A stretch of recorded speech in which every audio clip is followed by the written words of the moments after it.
Hello friends, welcome back to my YouTube channel. So ನಾನಿವತ್ತು ನಿಮಗೆ ಸಾದಾ ಬ್ಲೌಸ್ಗೆ ಪೈಪಿಂಗ್ ಹಾಕೋದನ್ನು ಹೇಳ್ಕೊಡ್ತೀನಿ. ಸೊ ಬೇರೆ ಕಲರಲ್ಲಿ ನಾನು ಹೇಳ್ಕೊಡ್ತೀನಿ ನೋಡಿ. ರೆಡ್ ಕಲರ್ಗೆ ಈ ಕಲರ್ನ ಯೂಸ್ ಮಾಡಿ ತೋರಿಸ್ಕೊಡ್ತೀನಿ. ಸೊ ನಾನು ಸುಮಾರು ಸಲ ನಿಮಗೆ ತೋರಿಸಿದ್ದೀನಿ, ನಾರ್ಮಲ್ ಬ್ಲೌಸ್ಗೆ ಸ್ಟಿಚ್ ಮಾಡುವಾಗ ಕೂಡ ತೋರಿಸ್ಕೊಟ್ಟಿದ್ದೀನಿ. ಬಟ್ ಏನಾಗುತ್ತೆ ಅಂತಂದರೆ ತುಂಬ ಜನ ಕಮೆಂಟ್ ಮಾಡಿದ್ದೀರಾ, ಇನ್ನೂ ಕೂಡ ನನಗೆ ಕರೆಕ್ಟಾಗಿ ಹೇಳ್ಕೊಡಿ ಅಂತ. ಹಾಗಾಗಿ ಏನು ಮಾಡ್ತಾಯಿದ್ದೀನಿ ಅಂತಂದರೆ, ಎರಡು ರೀತಿ ಪೈಪಿಂಗ್ನ ಹೇಳ್ಕೊಡ್ತೀನಿ. ಎರಡೂ ಕೂಡ ಸಾದಾ ಬ್ಲೌಸ್ಗೆ ಮಾಡುವಂಥ ಪೈಪಿಂಗ್ ಆಗಿರುತ್ತೆ. ಸೊ ನೀವು ಲೈನಿಂಗ್ ಬ್ಲೌಸ್ಗೂ ಕೂಡ ಮಾಡ್ಕೋಬೋದು, ಇಲ್ಲ ಸಾದಾ ಬ್ಲೌಸ್ಗೂ ಕೂಡ ಈ ರೀತಿ ಪೈಪಿಂಗ್ನ ಯೂಸ್ ಮಾಡ್ಕೋಬೋದು. ಅದಕ್ಕೇನು ಮಾಡ್ತಾಯಿದ್ದೀನಿ, ಇವತ್ತು ನಾನು ಸಪ್ರೇಟ್ ಈ ರೀತಿ ಪೀಸ್ನ ತಗೊಂಡು ಬೇರೆ ಕಲರಿಂದ ಪೈಪಿಂಗ್ನ ಮಾಡಿ ತೋರಿಸ್ಕೊಡ್ತೀನಿ. ಹಾಗಾಗಿ ಏನಾಗುತ್ತೆ, ನಿಮಗೆ ತುಂಬಾ ಈಸಿ ಆಗುತ್ತೆ.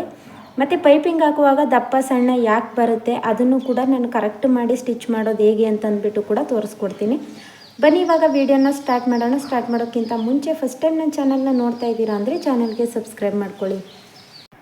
ನೀವು ಇವಾಗ ಸಾದಾ ಬ್ಲೌಸ್ಗೆ ಪೈಪಿಂಗ್ ಮಾಡೋದಕ್ಕೆ ಅಂತ ಬಟ್ಟೆನ ಎಷ್ಟು ಕಟ್ ಮಾಡ್ಕೋಬೇಕು ಅಂತಂದರೆ, ಇದನ್ನು ಬಂದು 1 ಇಂಚ್ಗೆ ಕಟ್ ಮಾಡ್ಕೊಳ್ಳಿ. ಸೊ ನೀವು ಯಾವುದೇ ಒಂದು ಬ್ಲೌಸ್ಗೆ ಪೈಪಿಂಗ್ ಮಾಡ್ತೀರಾ ಅಂತಂದರೂ ಕೂಡ ಅಷ್ಟೇ ಕರೆಕ್ಟಾಗಿ 1 ಇಂಚ್ಗೆ ಕಟ್ ಮಾಡ್ಕೊಳ್ಳಿ. ನೋಡಿ ನಾನು ತೋರಿಸ್ತಾ ಇದ್ದೀನಿ ಅಲ್ವಾ, ಪರ್ಫೆಕ್ಟಾಗಿ 1 ಇಂಚ್ಗಿದೆ.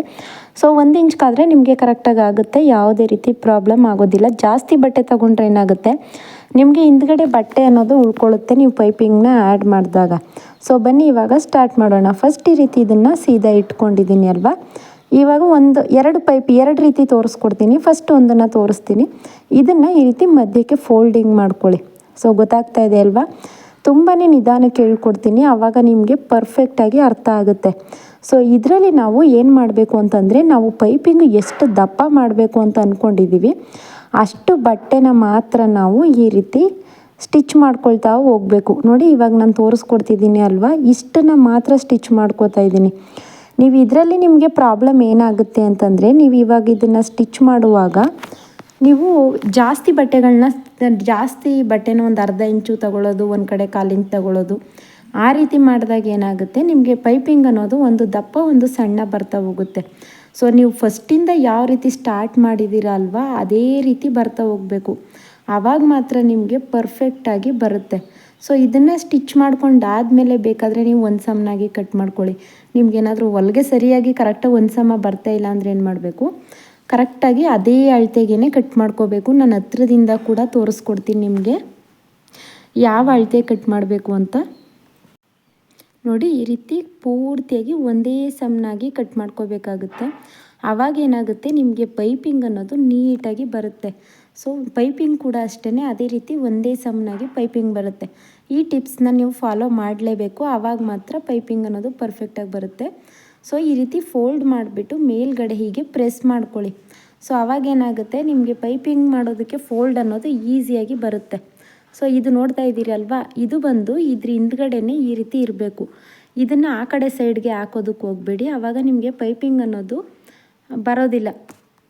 ಸೊ ನೋಡಿ ಈ ರೀತಿ ಫೋಲ್ಡಿಂಗ್ ಮಾಡಿದಾಗ ಕರೆಕ್ಟಾಗಿ ನಿಮಗೆ ಎಷ್ಟು ದಪ್ಪ ಬೇಕೋ ಅಥವಾ ಸಣ್ಣ ಬೇಕೋ ನೀವು ನೋಡಿಕೊಂಡು ಫೋಲ್ಡಿಂಗ್ನ ಈ ರೀತಿ ಮಾಡ್ಕೋಬೇಕು. ಈ ರೀತಿ ಫೋಲ್ಡಿಂಗ್ ಮಾಡಿಕೊಂಡು ಒಂದು ಸ್ಟಿಚ್ ಹಾಕೊಳ್ತು ಅಂತಂದರೆ ನಿಮಗೆ ಈಸಿಯಾಗಿ ಪೈಪಿಂಗ್ ಅನ್ನೋದು ಬಂದುಬಿಡುತ್ತೆ. ಬಟ್ ಇದು ಮಾತ್ರ ಈ ರೀತಿ ಬರೋದಕ್ಕೆ ಬಿಡಬೇಡಿ. ನೋಡಿ ಈ ರೀತಿ ಬರೋದಕ್ಕೆ ಬಿಡಬೇಡಿ, ಇದು ಇಲ್ಲಿ ಒಳಗಡೆಗೆ ಇರಬೇಕು. ಗೊತ್ತಾಯ್ತಾ? ಇವಾಗ ನೋಡಿ ಇದನ್ನೇ ಹೀಗೆ ಫೋಲ್ಡಿಂಗ್ ಮಾಡಿ, ಸ್ವಲ್ಪ ಫೋಲ್ಡ್ ಮಾಡಿ, ಹೀಗೆ ನೋಡಿ ಹೀಗೆ ಫೋಲ್ಡ್ ಬರಬೇಕು. ಸೊ ಆ ಫೋಲ್ಡಿಂಗ್ ಮಾಡಿರೋದನ್ನು ಅದೇ ಅಳತೆಗೇ ಸ್ಟಿಚ್ ಮಾಡ್ಕೊಳ್ತಾ ಬರಬೇಕು. ಇಲ್ಲಿ ನೀವು ಏನು ಮಾಡ್ತೀರಾ ಅಂತಂದರೆ, ಇವಾಗ ಸ್ಟಿಚ್ ಮಾಡ್ಕೊಂಡಾದಮೇಲೆ ನೋಡಿ ಒಂದು ಈ ಕೈನ ಇಟ್ಕೊಳ್ಳಿ. ಈ ರೀತಿ ಕೈ ಇಟ್ಕೊಂಡು ಹೀಗೆ ಈ ರೀತಿ ಬಲಗೈಯಲ್ಲಿ ಹೀಗೆ ಒಳಗಡೆಗೆ ಫೋಲ್ಡ್ ಮಾಡಬೇಕು. ಫೋಲ್ಡ್ ಮಾಡಿಕೊಂಡು ಇದು ಒಂದೇ ಸಮ ಬರಬೇಕು, ಆ ರೀತಿ ಇಟ್ಕೋಬೇಕು. ಸೊ ನೀವು ಇದನ್ನು ಇಟ್ಕೊಳ್ಳುವಾಗ ಏನಾದರೂ ಹೆಚ್ಚು ಕಡಿಮೆ ಮಾಡ್ತು ಅಂತಂದರೂ ಕೂಡ ನಿಮಗೆ ಒಂದು ದಪ್ಪ ಒಂದು ಸಣ್ಣ ಬರುತ್ತೆ ಪೈಪಿಂಗು. ಸೊ ಈ ರೀತಿ ಫೋಲ್ಡಿಂಗ್ ಒಂದು ಕೈಯಲ್ಲಿ ಫೋಲ್ಡಿಂಗ್ ಮಾಡ್ಕೋಬೇಕು, ಬಲಗೈಯಲ್ಲಿ ಈ ರೀತಿ ಮಡಚ್ಬಿಟ್ಟು ಇದೇ ರೀತಿ ಒಂದೇ ಸಮ ಮಾಡಬೇಕು. ಅದಾದಮೇಲೆ ಸ್ಟಿಚ್ ಮಾಡ್ಕೋಬೇಕು. ಗೊತ್ತಾಗ್ತಾ ಇದೆ ಅಲ್ವಾ, ತುಂಬಾ ಈಸಿ. ಬಟ್ ಸ್ವಲ್ಪ ನೀವು ಪ್ರಾಕ್ಟೀಸ್ ಮಾಡೋವರೆಗೂ ಕೂಡ ಕಷ್ಟ ಅಂತ ಅನಿಸುತ್ತೆ ಅಷ್ಟೇ. ಈ ರೀತಿ ಸಪ್ರೇಟ್ ವೇಸ್ಟ್ ಪೀಸ್ಗಳನ್ನೇ ತಗೊಂಡು ನೀವು ಪ್ರಾಕ್ಟೀಸ್ ಮಾಡಿ, ಆವಾಗ ನಿಮಗೆ ಈಸಿ ಆಗುತ್ತೆ. ಸೊ ನಿಮಗೆ ಪ್ರತಿಯೊಂದು ಕೂಡ ಗೊತ್ತಾಗುತ್ತೆ. ಈ ರೀತಿ ಸ್ಟಿಚ್ ಮಾಡ್ಕೊಳ್ತಾ ಬನ್ನಿ. ನೋಡಿ ಹೀಗೆ ಎಷ್ಟು ಪರ್ಫೆಕ್ಟಾಗಿ ಪೈಪಿಂಗ್ ಬರುತ್ತೆ ಅಂತಂದರೆ ನೀವೇ ನನಗೆ ಕಮೆಂಟ್ ಮಾಡ್ತೀರಾ ತುಂಬಾ ಈಸಿ ಅಂತ. ಸೊ ನೋಡಿ ಎಷ್ಟು ನೀಟಾಗಿ ಇವಾಗ ಪೈಪಿಂಗ್ ಅನ್ನೋದು ರೆಡಿ ಆಯಿತು. ಬ್ಯಾಕ್ ಪಾರ್ಟಲ್ಲೂ ಕೂಡ ಅಷ್ಟೇ ಎಷ್ಟು ಫಿನಿಶಿಂಗ್ ಅನ್ನೋದು ತುಂಬ ನೀಟಾಗಿ ಕಾಣಿಸುತ್ತೆ. ಸೊ ನೀವು ಸ್ಯಾರಿಗೂ ಕೂಡ ಇದೇ ರೀತಿ ಪೈಪಿಂಗ್ನ ಮಾಡ್ಕೋಬೋದು. ಇವಾಗ ಇನ್ನೊಂದು ರೀತಿ ಪೈಪಿಂಗ್ ಹೇಗೆ ಮಾಡೋದು ಅಂತ ಅಂದ್ಬಿಟ್ಟು ತೋರಿಸ್ಕೊಡ್ತೀನಿ. ಸೊ ಇದಕ್ಕೂ ಕೂಡ ಅಷ್ಟೇ 1 ಇಂಚು ಬಟ್ಟೆನ ತಗೊಂಡಿದ್ದೀನಿ. ಇದನ್ನು ಮಧ್ಯಕ್ಕೆ ಫೋಲ್ಡ್ ಮಾಡೋದೇನು ಬೇಕಾಗಿಲ್ಲ. ಮಾಮೂಲಿ ನಾವು ಮೊದಲದನ್ನ ಮಧ್ಯಕ್ಕೆ ಫೋಲ್ಡ್ ಮಾಡ್ಕೊಂಡಿದ್ವಿ ಈ ರೀತಿ. ಇದನ್ನು ಮಧ್ಯಕ್ಕೆ ಫೋಲ್ಡ್ ಮಾಡಬಾರ್ದು. ಸೊ 1 ಇಂಚಷ್ಟು ಬಟ್ಟೆಯಲ್ಲಿ ನೀವು 1/4 ಇಂಚಷ್ಟು ಬಟ್ಟೆನ ಫೋಲ್ಡಿಂಗ್ ಮಾಡಿ ಸ್ಟಿಚ್ ಮಾಡ್ಕೋಬೇಕು.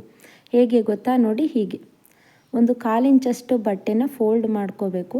ಸೊ 1/4 ಇಂಚಷ್ಟು ಬಟ್ಟೆ ಫೋಲ್ಡ್ ಮಾಡ್ಕೊಂಡಿರೋದನ್ನು ಸ್ಟಿಚ್ ಮಾಡ್ಕೋಬೇಕು. ಈ ಕಡೆ 3/4 ಇಂಚು ಬಟ್ಟೆನ ಹಾಗೆ ಬಿಟ್ಟಿರಬೇಕು. ಸೊ ಗೊತ್ತಾಯ್ತಾ ಇದೆ ಅಲ್ವಾ? ಜಾಸ್ತಿ ಆಲ್ಮೋಸ್ಟ್ ಆಲ್ ಇದೇ ರೀತಿ ಪೈಪಿಂಗ್ನ ಎಲ್ಲರೂ ಕೂಡ ಯೂಸ್ ಮಾಡೋದು. ಯಾಕೆ ಅಂತಂದರೆ ಇದು ಎಲ್ಲ ಶೇಪ್ಗೂ ಕೂಡ ಕರೆಕ್ಟಾಗಿ ಮ್ಯಾಚ್ ಆಗುತ್ತೆ.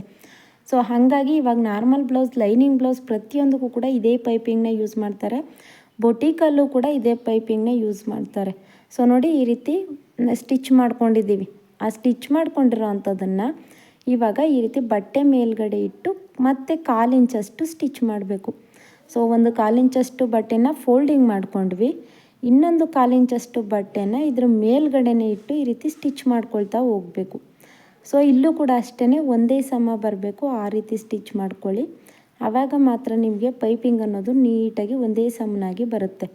ಸೊ ಈ ರೀತಿ ಸ್ಟಿಚ್ ಮಾಡ್ಕೊಂಡ್ವಿ ಅಲ್ವಾ? ಇದು ಕೂಡ ಅಷ್ಟೇ. ನೀವು ಏನು ಮಾಡಬೇಕು ಅಂದರೆ ಇದಕ್ಕೆ ಡಬಲ್ ಸ್ಟಿಚ್ ಹಾಕ್ಕೊಂಡ್ಬಿಡಿ, ಆವಾಗ ಇನ್ನೂ ಕೂಡ ಪರ್ಫೆಕ್ಟಾಗಿ ಇರುತ್ತೆ. ಇಲ್ಲ ಅಂತಂದರೆ ಹೊಲಿಗೆನ ತುಂಬಾ ಸಣ್ಣ ಮಾಡ್ಕೊಂಡು ಸ್ಟಿಚ್ ಮಾಡ್ಕೊಳ್ಳಿ, ಆವಾಗ ಒಂದೇ ಹೊಲಿಗೆಯಲ್ಲೂ ಕೂಡ ಸ್ಟಿಚ್ ಮಾಡ್ಕೋಬೋದು. ಇದನ್ನು ಕೂಡ ಅಷ್ಟೇ ಹತ್ರದಿಂದ ತೋರಿಸ್ಕೊಡ್ತೀನಿ.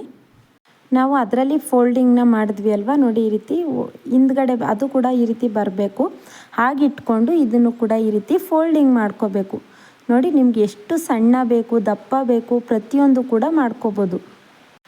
ಈ ರೀತಿ ಫೋಲ್ಡಿಂಗ್ ಮಾಡ್ಕೊಂಡು ಸ್ಟಿಚ್ ಮಾಡ್ಕೊಳ್ತಾ ಹೋಗಿ.